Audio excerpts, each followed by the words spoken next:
یہ دنیا جیسا کہ آپ کو پتہ ہے بڑی بے وفا ہے، اور ہم اپنے ارد گرد دیکھتے رہتے ہیں بے وفائی ہوتے ہوئے لوگ اس دنیا سے جا رہے ہیں، اس دنیا میں آ رہے ہیں۔ تو ہمیں اس چیز سے سبق حاصل کرنا چاہیے اور اپنے اعمال کی فکر کرنی چاہیے، اس سے پہلے کہ ہم میں سے ہر انسان کی مہلت ختم ہو جائے۔ تو انسان کی جب مہلت ختم ہوتی ہے، جب انسان اپنے اگلے جہاں کے لیے روانہ ہو جاتا ہے، اللہ تعالیٰ کے سامنے حاضر ہوگا، تو جو لوگ ناکام ہو گئے اس سفر کے اندر، وہ لوگ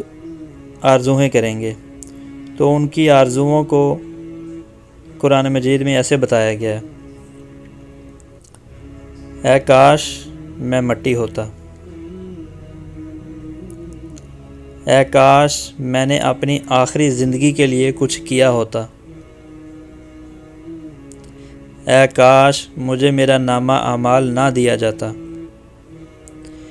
اے کاش میں فلاں کو دوست نہ بناتا، اے کاش ہم نے اللہ اور اس کے رسول کی فرما برداری کی ہوتی، اے کاش میں رسول کا راستہ اپنا لیتا، اے کاش میں بھی ان کے ساتھ ہوتا تو بہت بڑی کامیابی حاصل کر لیتا، اے کاش میں نے اپنے رب کے ساتھ کسی کو شریک نہ ٹھہرایا ہوتا، اے کاش کوئی صورت ایسی ہو کہ ہم دنیا میں پھر واپس بھیجے جائیں اور اپنے رب کی نشانیوں کو نہ جھٹلائیں اور ایمان لانے والوں میں شامل ہو جائیں۔ یہ ہیں وہ آرزویں جن کا موت کے بعد حاصل ہونا ناممکن ہے۔ اللہ تعالیٰ ہمیں سمجھنے اور عمل کرنے کی توفیق دے۔